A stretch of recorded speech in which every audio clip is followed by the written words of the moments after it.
So we had other fixes as well today, guys. So let's talk about some of the data mines that Zabi found. There isn't a lot, but there are some things that I think are worth mentioning. The first thing is that all of the anti-ship missiles, so the AS-34, the ASM-1, and ASM-2, they have a different flight path now. So how they work right now is that for 100 seconds, basically, they will fly for a higher altitude, okay? And then basically the table here will make sure that when it's actually closer to the ground or to... Well, it was supposed to do that. I mean, probably just because it's above the ground, so maybe they didn't fix yet, I don't know. But yeah, basically it will try to fly in a better way, right? I mean, let's see if it actually works.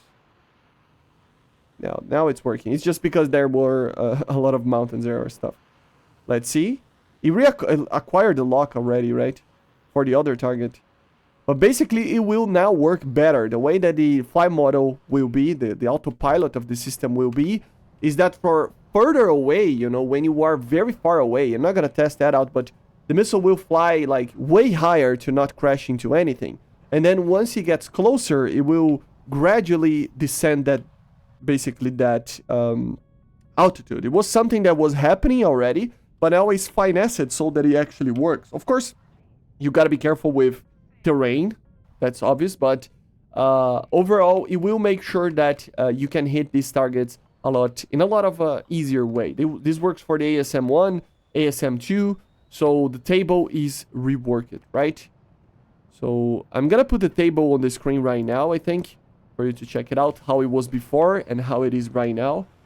And you will notice that it will be a little bit better, right? It is just making sure that it's not hitting anything prior to the target. And then once it actually needs to, it will go down and fly very close to the ground, as you see right now. Very cool mechanic and a preparation for how anti-ship missiles will actually work in the game, right? So very, very cool. Way better than what it was before. Way better. Making sure that it's not missing the target or doing anything crazy like before, right? So again, the ASM-1, 2, and the AS-34, all the anti-ship missiles got this buff. Another thing is that the Seekers now, the AS-34 and ASM-1, they now have a proper 15-kilometer range, with the ASM-2 having 8.5, being an IR one. And with that, it means that it will actually fly by INS with data link, if the missile has, to those ranges, and then by then it will turn itself on. So it's properly programmed. Now these missiles are properly working and you can use them. I still have a feeling that they don't do a lot of damage, but it's still pretty cool that they are working on this type of thing. Another thing that they changed for many tanks is that basically before you could have a hydraulic fire cause it by fire itself, and that chance is down a little bit, basically, right? It means that it will take a little bit more fire or more damage to make sure that the hydraulic systems are catching on fire, okay?